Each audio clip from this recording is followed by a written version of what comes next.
Mirë se vini në kanalin ton, mos harroni të bëni subscribe dhe të klikoni si përzieles për të marrë njoftimet më të reja. Faleminderit! Nëse vuani nga gazrat dhe kapslloku, pini 3 glënka nga kjo pije dhe do shpëtoni për gjithmonë. E kishit menduar ndonjëherë që nëpërmjet jashtëqitjes ju mund të humbisni në peshë dhe t'i bëni një nder të madh zorrës së trash?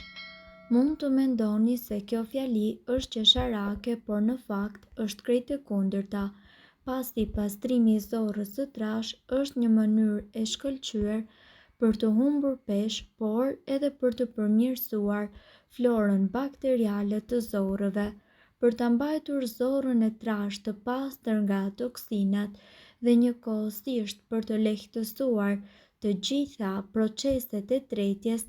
Sipas ekspertëve, ju duhet që të bëni një detoksifikim të saj që fare lehtë mund të kryhet edhe në shtëpi. Mjafton që ju të pini këtë lëng detoksikues. Përbërësit që juve do t'ju duhen janë gjysmë filxhani çaj me lëng molle, 2 lugë lëng limoni, 1 lugë çaj xhenxhefili dhe gjithashtu gjysmë lugë çaj krip dhe gjysmë filxhani çaj me ujë të nxehtë. Procedura: hidheni ujë në një enë dhe më pas vendoseni në zjarr që të vlojë. Largoheni më pas nga zjarri dhe hidheni në një gotë. Shtoni në të kripën dhe më pas përzjeni. Më pas hidheni lëngun e mollës, xhenxhefilin dhe gjithashtu përzjeni të gjithë përbërësit mirë së bashku. Sipas informacioneve, përdoreni këtë pije 3 herë në ditë, në mëngjes me stomakun bosh, në mesditë para vaktit të ngrënies dhe sërish në mesditë pasi ka kaluar pak nga koha që keni marrë dozën e dytë. Ndiqeni këtë trajtim 1 apo 2 herë në muaj dhe ju do të habiteni nga rezultatet. Të qenurit kaps mundet që të jetë shumë e pakëndshme dhe ndërsa mund të jetë zhgënjyese dhe njëkohësisht e dhimbshme, mund të ndodhë thjesht sepse nuk po hani sa duhet fibra ose jeni të dehidratuar. Në këtë rast, gjithçka që ju duhet të bëni për të rikthyer zorrët në funksionin e tyre është që të rregulloni pak dietën tuaj. Pini çaj me limon dhe mjaltë. Bëni një çaj duke shtuar ujë, mjaltë dhe limon. Mjalti është një laksativ dhe gjithashtu ai ndihmon për të zvogëluar thartirën e shkaktuar nga limoni. Limoni vepron si një stimulues natyral për sistemin e tretjes dhe ndihmon edhe në largimin e toksinave nga trupi. Pini shumë ujë.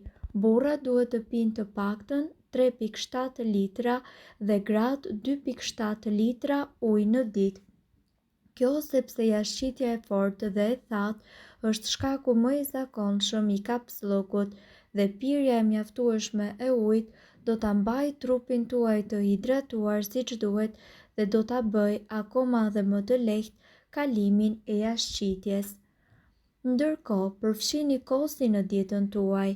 Edhe pse këshillohet të qëndroni larg produkteve të qumshtit, në qoftë se ju vuani nga kapslloku, kosi bën përjashtim. Kosi përmban probiotik të cilët mund të ndihmojnë që ju të keni një jashtëqitje më të shpejtë dhe njëkohësisht më pak të dhimbshme. Kapslloku është shumë i zakonshëm tek gratë dhe dihet që shkakton shumë vuajtje, prandaj ne këtu do t'ju tregojmë ushqime të cilat do t'ju ndihmojnë ta luftoni këtë sëmundje. Kumbulla. Ky ushqim ka shumë fibra të cilat nxisin mbajtjen e ujit dhe ndihmojnë në stimulimin e zorrës së trashë për dëbimin e fekaleve. Vaj i ullirit. Vaji i ullirit është një lubrifikant për feqe. Ne ju këshillojmë që ju të merrni një lugë të tij me stomakun bosh. Ujë. Konsumoni 2 deri në 3 litra ujë për të qëndruar të hidratuar dhe njëkohësisht për të gjeneruar edhe tranzit të mirë të zorrëve. Fiqt. Ky ushqim lehtëson evakuimin, gjithashtu e mbron stomakun tuaj dhe parandalon aciditetin. Probiotikët. Kosi gjithashtu përmirëson florën intestinale dhe njëkohësisht largon kapsllokun. Këtu ne do t'ju prezantojmë edhe recetën e reçelit të famshëm i cili i jep fund problemeve me kapsllokun. Pacientët me kapsllok kronik hanin rregullisht një lugë gjelle nga ky reçel çdo ditë dhe duke filluar kështu ata zbraznin në zorët më rregullisht duke zvogëluar edhe nevojën për laksativ në krahasim me ata që nuk e hëngrën këtë reçel. Suksesi ishte aq i madh sa që spitali vazhdoi ta përdorte atë si ilaç për kapsllokun. Prandaj ky reçel mori emrin reçeli mjekësor. Ky reçel i shquar u zhvillua nga Spitali Kanadez i Veteranëve. Edhe pse kapsloku është një temë tabu për të cilën shpesh nuk duam që të flasim përpara të tjerëve, madje edhe vetë mjekëve, e vërteta është se ky është një problem i zakonshëm i cili prek shumë njerëz. Arsyet e kapsllokut mund të jenë shumë pak ushtrime, stresi, pleqëria, disa vitamina, shumë pak fibra dhe njëkohësisht ujë dietik, por kapsloku mund të jetë gjithashtu një efekt ansor i një sëmundjeje tjetër që ju duhet të jeni në gjendje të lëvizni përsëri zorët tuaja së pari. Edhe pse kapsloku mund të duket si një ndërhyrje jo mendore, ky nuk është rasti nëse ky problem vazhdon për muaj të tërë. Kapsloku nuk është vetëm një mungesë e plotë të jashtëqitjes, ajo gjithashtu mund të shfaqet edhe me jashtëqitje të forta, jashtëqitje të rënd ose të rrallë dhe një ndjenjë jo e plotë të zbrazjes dhe një stomak i fryrë. Përbërësit që juve do t'ju vinë në ndihmë janë 150 gram kumbulla dhe 150 gram hurma dhe një gotë gjysmë ujë të zjerë. Për reçel më të trashë mund të përdorni edhe më pak ujë.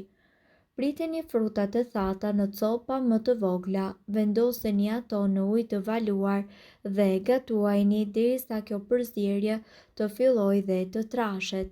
Sasia e marrë llogaritet që të jetë mjaftueshme për 20 racione, pra 20 lugë gjelle çdo ditë. Nëse ka nevojë natyrisht më shumë, mund që ta vazhdoni dhe ta përdorni. Gjatë ditës është e nevojshme që ju të pini një sasi të madhe ujë, por me stomakun bosh. Nuk rekomandohet të pini ujë gjatë ngrënies ose menjëherë pas vaktit. Ky reçel është i përshtatshëm për të gjitha moshat. Duke qenë se kapsloku është një gjendje shumë e dhimbshme e trupit dhe që ju bën të ndiheni të fryrë, ka disa mënyra të cilat ju mund t'i përdorni në shtëpi. Sodë buke dhe ujë të ngrohtë. Miksoni një lugë çaji sodë buke me një çerek filxhani ujë të ngrohtë. Kjo do të lehtësojë dhimbjet e kapsllokut dhe do t'ju bëjë juve që të ndiheni më të çliruar. Ndërkohë, hani fibra. Duke pasur fibra të mjaftueshme në dietën tuaj, ndihmoni që zorët tuaja të lëvizin më shumë dhe në mënyrë të tillë ushqimi kalon më lehtë. Fibra e tretshme jo të fermentueshme janë lloj që ndihmon në lehtësimin e kapsllokut. Hidratohuni. Duke qenë i hidratuar, mund të anashkaloni kapsllokun, pra duhet të pini sa më shumë ujë. Thuhet se pirja ujë të gazuar bën mirë pasi ju hidraton dhe ju bën mirë që të shtyni drejt daljes. Ndërkohë, duhet të dini, informacionet në këtë video kanë për qëllim të plotësojnë dhe të mos zëvendësojnë këshillat e mjekut tuaj dhe nuk kanë për qëllim të mbulojnë të gjitha përdorimet e mundshme, masat paraprake, ndërveprimet ose efektet negative.